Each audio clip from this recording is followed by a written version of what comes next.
Before I even arrive at the Oval Office, shortly after we win the presidency, I will have the horrible war between Russia and Ukraine settled. I'll get it done fast. I know them both. And we will restore on this planet peace through earth.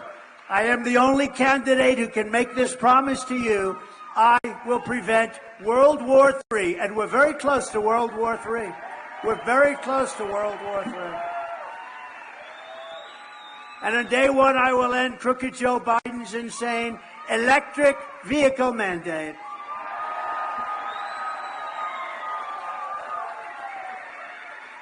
They weren't working too well in Iowa. It was 40 degrees below zero, and you get into an electric car and you hear a buzzing. I said, "What's that, sir?"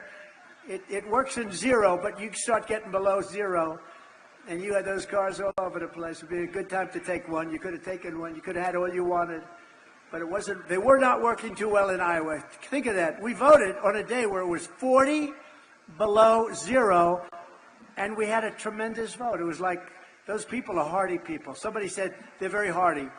The people of Iowa are very hardy indeed. They voted in record numbers, and I will end his American energy war. It's a war on American energy. It's a war.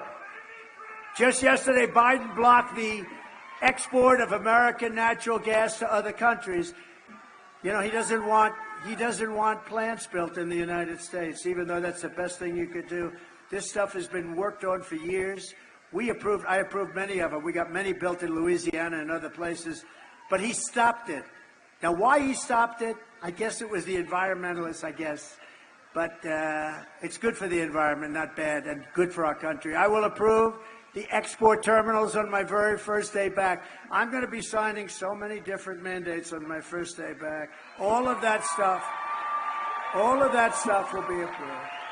I will direct a completely overhauled DOJ to investigate every radical, out-of-control prosecutor in America for their illegal, racist, in reverse enforcement of the law. And I'm also going to indemnify all police officers and law enforcement officials throughout the United States to protect them from being destroyed by the radical left for taking strong action on crime. We don't want crime. These cities are crazy what's going on. Hundreds of people yesterday walked into a department store and just walked out with everything. They emptied the store. Now the store is going to close. 5 years ago, they were all pushing for this store to open. They open. Now people are just walking in and robbing it. You can solve that in 1 hour. All you do is 1 hour. You have to treat the first one out the door of the next time it happens extremely tough. That means anything you want to do. And as soon as that word gets out and you let people know, from now on you don't walk out with aspirin. You know, I have a building on 40 Wall Street, and we lost a big company, the big drug company where they sell drugs, drugstore. And I called the people. I said, "What happened?" He said, "The people steal everything off the shelves. We have to build glass." They built glass containers on the shelves. They're still. This is not just New York, all over the place. It's like a new form of crime. They walk in, they just take a bag. In some of these places, they don't prosecute you unless it's more than $2,000. In other words, you could take $2,000, anything more than that. But even that, they won't do anything. Guys walk in with bags. They go like this. They push everything into the bag, and they walk out the store. And they actually had an employee that got into a fight with one of these guys, and the company fired the employee for doing that. What is wrong with our country? What's wrong with our patriotism? We're going to rebuild our cities into beacons of hope, safety, and beauty better than they've ever been before. And we will help them in crime because we're not going to let them be crime-ridden monsters. And we will take over our horribly run capital of our nation in Washington, D.C., and clean it up, renovate it, rebuild our capital so that it's no longer a nightmare of murder and crime, but rather it will become the most beautiful capital anywhere in the world, which it was once before. You know, we didn't have the problem with, it's happened over the last couple of years, but 2 nights ago, 3 people were shot. They walked out. They come in from Nebraska. They come in from all over the country. 3 people are shot. They just shot. They don't even know why. They just shot. And people don't want to go there anymore. It's our capital. We will treat those people where we catch them. We'll catch them rougher than any people have ever been treated. And it'll all stop. It'll all stop. It's got to stop. Nobody wants to go there. And we will take all of the graffiti off the marble, and we will clean up the roads and rebuild the roads, and we will put medians in that aren't falling down all over the asphalt. I went there about a month ago for one of the Biden trials. You know, I got so many trials. I said, which one is it, sir? That's number 14. That's what they're doing. I got so many trials. So I'm going in. I'm going to a federal courthouse, which is in bad shape, very bad shape. But going there, I'm riding over paper that's been laying on the roadway. These are the major roads into Washington, D.C. Paper that's been laying there for 6 months. Cans, garbage. I say, can you imagine the median, you know, the median, the metal crap that they have that's always falling down before you even build the stuff. Somebody's a good lobbyist, but it's always falling down. I could ask Robert, what the hell is wrong with that stuff? You know exactly what I'm talking about. The day they put it up, it must be the sun, the heat, something. But it also gets hit, and it's laying out on the roads. And I'm saying, can you imagine you're the prime minister, you're the king or the queen of a country, you're the president of a country, and you're driving in, and you're driving over garbage to get to the White House or get to the Capitol, and you see roads that are in worse shape than most countries have, roads that have potholes all over them. You see graffiti all over the white marble columns. This is what's happening in our great Washington, D.C. We're going to take over Washington, D.C. We're going to federalize it. We're going to have the toughest law enforcement in the country. We're not going to have any more crime, and it's going to look beautiful. On day one, I will sign a new executive order to cut federal funding for any school pushing critical race theory, transgender insanity, and other inappropriate racial, sexual, or political content onto our children. And I will not give 1 penny to any school that has a vaccine mandate or a mask mandate. I'm not going to do it. And something I can't believe I have to say, but I guess I do, because who would have thought even 10 years ago this was necessary? Because there are politicians that think this is a wonderful policy because they're not smart people or there's something going on. I will keep men out of women's sports. Can you imagine? Can you imagine?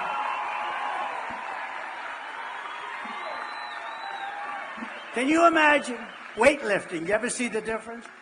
Weightlifter. They broke the record by, I think, 142 pounds. The record stood for 18 years. They couldn't break it. A quarter of an ounce here, a quarter of an, they couldn't get it. This guy comes along. Have you ever lifted before? No, I haven't. Oh. He broke the record by like 142 pounds. I don't think that record will stand a long time. You know, if we ever get it straight, and we will, because I'm going to sign right away. But when that's straight, women are going to look back and they're going to say, who the hell was it that is 142 pounds more? So we're going to have to bring back those records, I think. What do you think? Yes? Yeah. Because those records aren't going to be broken within the next 100 years by the women. How about the swimmers, where you look at the swimmers, all these great swimmers, and all of a sudden this woman against a guy who's he looks like he's got the wingspan of the great Wilt Chamberlain, right? And he jumps into that pool, and the young women left and right, they're badly injured by the wind as he goes by. They get windburn. I will fully uphold the Second Amendment, and I did a great job in doing that. I will never allow the creation of a central bank digital currency, which is a big thing because they'll take all your money. They'll take all of your money, Don, and you won't know what the hell happened to my money. Of course, the court systems here like to do that, too. They do it. That's like communism, you know. It's sort of when you think it's like a communist move, but digital currency, what do you see? But we'll get rid of that. We will protect innocent life, and we will restore free speech, and I will secure the elections like never have been secured before. Because if we don't have fair and honest elections, and if we don't have border security, if we don't have strong borders and strong elections, we don't have a country. We don't have a country. And remember when I used to talk about the wall? I built this tremendous amount of wall. That's why we had the best record. But they used to say, walls, we don't need walls. We need things flying up in the air. No, you need walls. because there's only two things in history that work long term. Everything else is obsolete. You do a new computer, it's obsolete in like 3 days. Walls and wheels. You always have walls and wheels. A wall has worked for a long time. Our goal will be one-day voting with paper ballots and voter ID. But until then, Republicans, you have to win, Republicans. Go out and win.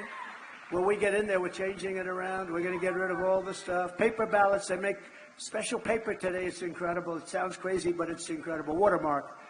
And it's good. And some governors are doing it. Some of the Republican governors have actually already started it. And number one, you're going to save a hell of a lot of money. It's about 9% the cost of doing it the other way.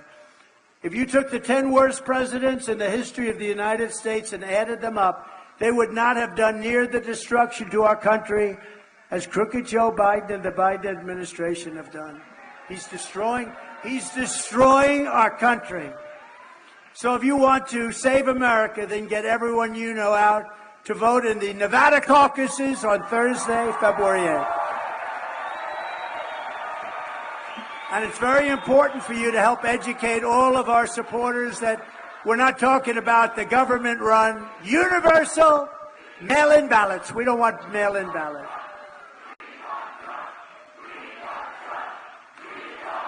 Thank you.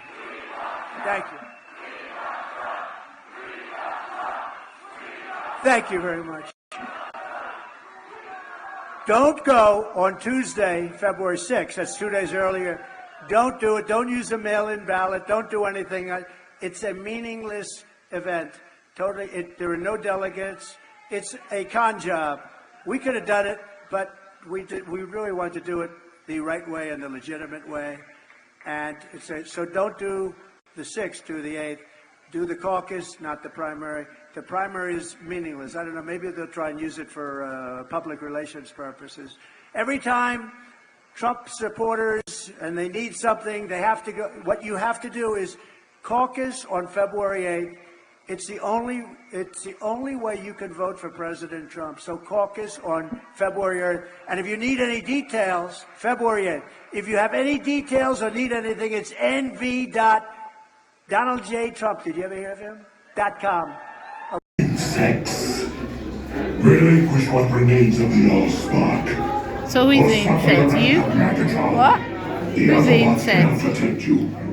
They were defeated on our world, and we will defeat them here. Ambush was just a diversion! Security may bring up. Ravage, he's already inside. Deeds! Give me an update on that reserve. Boss readiness. What was his name? What was it? Evac, sir. Evac.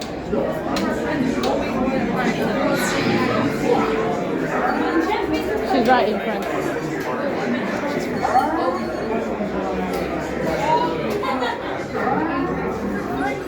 We are facing a heavy, sustained attack. They appear to be after the Allspark aircraft. General! General! Need this immediately, General. Evacuate everything. National security evacuation. Stand down. Check it out. There is a celebration for the amateurs for suicide mission.